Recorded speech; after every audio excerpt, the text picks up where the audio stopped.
Au nom du Père, du Fils et du Saint-Esprit, un seul Dieu. Amen. Le Saint Évangile de ce dimanche béni nous montre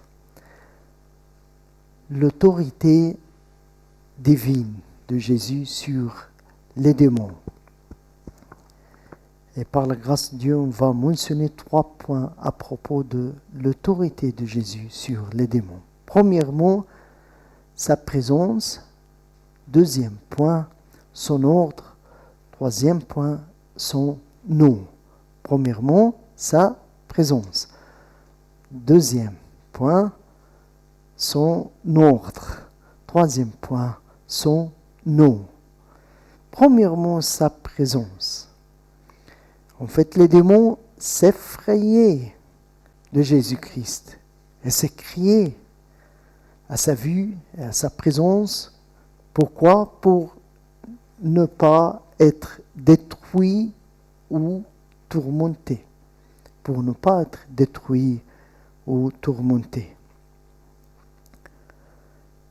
En Marc chapitre 1, l'évangile de Saint Marc chapitre 1, on voit l'homme qui était aux synagogues de Capernaum. Cet homme était possédé d'un esprit impur et il s'écria, quand il a vu Jésus, il s'écria, « Qu'y a-t-il à nous et à toi, Jésus de Nazareth ? Qu'y a-t-il à nous et à toi, Jésus de Nazareth ? Tu es venu pour nous perdre. Je sais qui tu es, le Saint de Dieu. Tu es venu pour nous perdre. Je sais que tu es le Saint de Dieu. » S'écrier à la vue de Jésus pour ne pas être détruit. Encore, l'homme appelé Légion. L'homme qui était appelé Légion. Qu'est-ce que ça veut dire, Légion ? Ça veut dire nombreux, beaucoup. Okay? Parce qu'il avait en lui beaucoup de démons. Cet homme était tellement violent que les gens le gardaient lié de chaînes et de fer aux pieds. Cet homme possédait le légion. Quand il a vu le Seigneur, dans la présence du Seigneur, il tomba à ses pieds et s'écriait d'une voix forte, « Quoi à moi et à toi, Jésus, Fils de Dieu très haut, je t'en supplie, ne me tourmente pas. Je te supplie, ne me tourmente pas. » Luc chapitre 8. Encore un exemple, en Matthieu chapitre 8, les deux démoniaques, les deux hommes possédés par des démons, les deux hommes démoniaques de pays de Gadaréniens.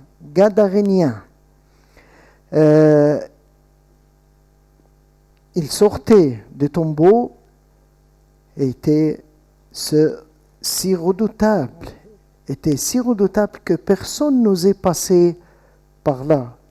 C'est l'évangile que nous dit, les deux démoniaques étaient si redoutables que personne n'osait passer par là.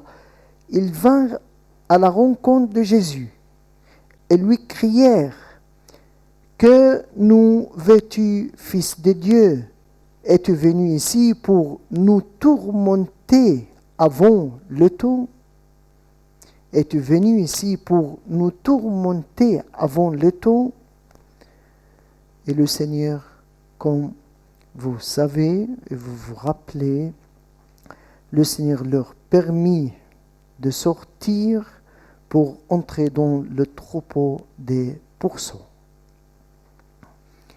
Et comme ça, on voit que la présence de Jésus effrayait les démons s'effrayaient, s'écriaient pour ne pas être détruits ou tourmentés. Deuxième point, l'ordre de Jésus. Son ordre. D'un ordre, le Seigneur Jésus-Christ, gloire à lui, menaçait les démons. Et les démons sortaient par son ordre. À Capernaum, Jésus a menacé l'homme possédé en disant « Tais-toi et sors de cet homme. Tais-toi et sors de cet homme. » Encore, pour les légions, Jésus a commandé les démons de sortir de l'homme. Encore un exemple de l'ordre de Jésus, quand Jésus a menacé l'esprit impur du sourd muet. En Marc chapitre 9, et Jésus lui a dit, esprit muet et sourd, je t'ordonne de sortir de cet enfant et n'y rentre plus. C'est l'ordre de Jésus. Esprit muet et sourd, je t'ordonne de sortir de cet enfant et n'y rentre plus. Marc 9. Encore un exemple de l'ordre de Jésus. Quand Jésus a donné l'ordre de l'enfant possédé, que le démon l'a jeté par terre et le fit entrer en convulsion. Jésus menaça l'esprit impur, guérit l'enfant et le rendit à son père. On trouve cette histoire en chapitre 9 de l'évangile Saint Luc. Jésus menaça l'esprit impur, guérit l'enfant et le rendit à son père. Et comme ça, on voit clairement que dans tous les cas, les esprits impurs et les démons obéissaient l'ordre de Jésus et sortaient à l'instant même. Sortaient à l'instant même. Premièrement, sa présence. Deuxièmement, son ordre. Troisièmement, son nom. Son nom. Même le nom, seulement le nom de Jésus était suffisant pour faire sortir les démons et pour chasser les démons. En fait, c'était le témoignage des disciples. Les saints disciples ont dit au Seigneur, « Seigneur, les démons même nous sont soumis en ton nom. Nous sommes soumis en ton nom. Seigneur, les démons même nous sont soumis en ton nom. » Luc 10, 17. Parce que Jésus leur a promis de chasser les démons, mais bien sûr par le pouvoir et le nom de Jésus. Le pouvoir du nom de Jésus. Et c'est ça la différence. Que les hommes, oui, peuvent chasser les démons, mais bien sûr par le pouvoir de Jésus et le nom de Jésus. En fait, même nous, Jésus nous a donné aussi le pouvoir de chasser les démons, dont sa promesse qui dit « Voici les signes qui accompagneront ceux qui auront cru », comme nous les croyons. Voici les signes qui accompagneront ceux qui auront cru. En mon nom, ils chasseront les démons. En mon nom, ils chasseront les démons. Le pouvoir du nom de Christ, du nom de Jésus. Un des plus beaux exemples qui affirme cette promesse, l'histoire de la servante qui avait un esprit impur, un esprit de devineresse.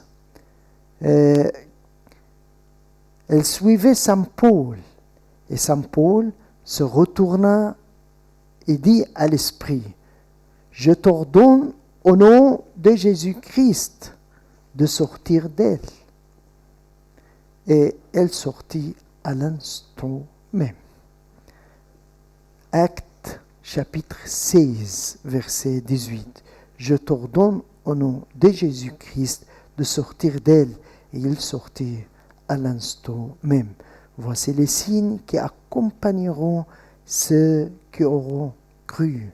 En mon nom, ils chasseront les démons. Marc 16, 17. Et comme ça, on a vu ensemble le pouvoir et l'autorité divine de Jésus sur les démons, soit par sa présence, soit par son ordre, soit par même son nom. Gloire à lui éternellement. Amen.